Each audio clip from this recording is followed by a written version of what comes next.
योगी आदित्यनाथ जी, आपको या मुझे किसने ये अधिकार दिया कि हम ये तय कर पाएं कि समाज का कौन सा तबका, कौन सी जाति, कौन सा धर्म नींव में होगा और किस धर्म की और किस जाति की इमारत बनेगी? आपने खुद तय कर लिया कि जो पिछड़े हैं, अनुसूचित जाति है, अनुसूचित जनजाति हैं, वो सब नींव में रहेंगे, जो कि गायब रहेंगे, दिखाई नहीं देंगे, अदृश्य रहेंगे, और आप जैसे ठाकुर हैं, हम जैसे ब्राह्मण हैं, हम लोग ऊपर रहेंगे। ये आपने कैसे तय कर लिया योगी आदित्यनाथ जी? हुआ ये दोस्तों कि पंजाब में एक दलित सीएम बनाया गया है।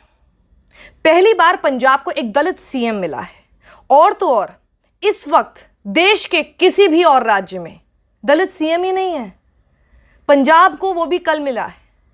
भारतीय जनता पार्टी की इतने सारे राज्यों में सरकार है, लेकिन वो तो दलित को नींव समझती है ना, जो कि गायब रहे, जो दिखते नहीं है। खुद योगी आदित्यनाथ अपने शब्दों में बोल रहे हैं, उनको दिखाना नहीं है। वो या तो सिर्फ वोट होंगे या फिर उनके घर जाकर सिर्फ तस्वीरें खींची जाएंगी खाना खाने की, बढ़िया बढ़िया बर्तनों में, साफ सुथरे बर्तनों में, साफ सुथरे वातावरण में बैठकर उनके घरों में सिर्फ और सिर्फ वोट के लिए, वोट बैंक बनाने के लिए आप जाकर तस्वीरें तो खींचेंगे खाना खाने की।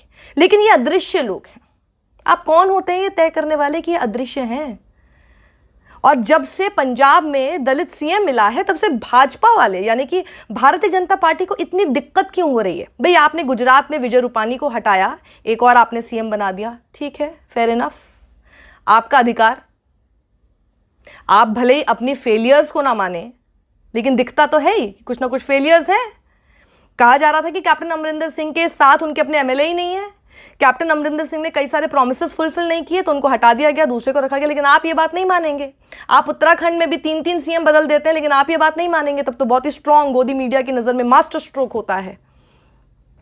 लेकिन जब एक पंजाब को दलित सीएम मिल जाता है तो आपको इतनी चिढ़ क्यों मच रही है? आपको इतनी मिर्ची क्यों लग रही है? क्या इन सभी पदों पर उच्च जाति के लोगों ने ही अपना अधिकार मानकर रखा हुआ है क्या? भाई, बाबा साहब अंबेडकर का जो संविधान है उसने हम सबको बराबरी का दर्जा दिया है।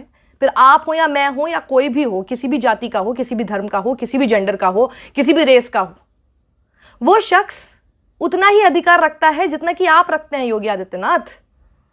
तो आपको ये हक किसने दिया? अब मैं आपको बताती हूँ, सिलसिलेवार ढंग से इन्होंने इतने सारे ट्वीट कर दिया। आज सुबह से क्या हो रहा है कि योगी आदित्यनाथ जी को कुछ ज्यादा ही दलित प्रेम उमड़ रहा है और कुछ ज्यादा याद आ रही है दलितों की।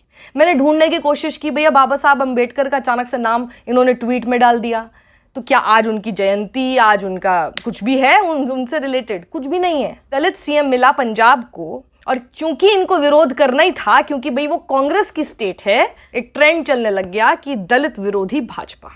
अब दलित विरोधी भाजपा देखते के साथ ही इतना डर लगने लग गया कि आज सुबह से हम देख रहे हैं ताबड़तोड़ इतने सारे ट्वीट पे ट्वीट जो कि जाति, अनुसूचित जाति, अनुसूचित जनजाति से जुड़े हुए हों, दलितों से जुड़े हुए हों, ये सारी चीज़ें बताने की कोशिश हो रही है कि जी हम तो इनके लिए काम करते हैं। लेकिन उसमें से एक ये जो ट्वीट है इनका, इस पर इनकी बहुत आलोचना हो रही है। अब मैं वो पढ़ के सुना देती हूँ। आप सभी याद रखना, अनुसूचित जाति समाज का नींव है। नींव दिखती नहीं है, किंतु भवन उसी पर खड़ा होता है। भवन की मजबूती उसी पर निर्भर करती है। बिल्कुल योगी आदित्यनाथ जी, तो क्यों ना आप वो नींव बन जाए। जब नींव बनना इतना बढ़िया काम है और नींव वाला शख्स बहुत कुछ हासिल कर सकता है जीवन में, तो क्यों नहीं आप अजय मोहन बिष्ट जी, जो कि एक राजपूत हैं अपनी जाति के आधार पर, क्यों नहीं आप नींव बन जाते? ये रोल ना चेंज कर लेते, अदला बदली कर लेते हैं। आप बन जाइए नींव, हम भी बन जाते हैं नींव, और अनुसूचित जाति और जनजाति को इमारत की तरह हम लोग खड़े कर देते हैं। बताइए, मंजूर है आपको? आने वाले समय में बताइए ना, जिनको आप नींव बता रहे हैं, क्या आप अपनी सीएम की कुर्सी छोड़ेंगे उस नींव की इमारत बनाने के लिए? उस नींव की ईंट आप बन जाइए और इमारत उनको बना दीजिए और सीएम की कुर्सी उनको दे दीजिए। क्या आप एक दलित कैंडिडेट के लिए अपनी जगह को छोड़ेंगे, अपनी कुर्सी को छोड़ेंगे? बहुत आसान है, घरों में जाकर एक तस्वीर के लिए खाना खाना।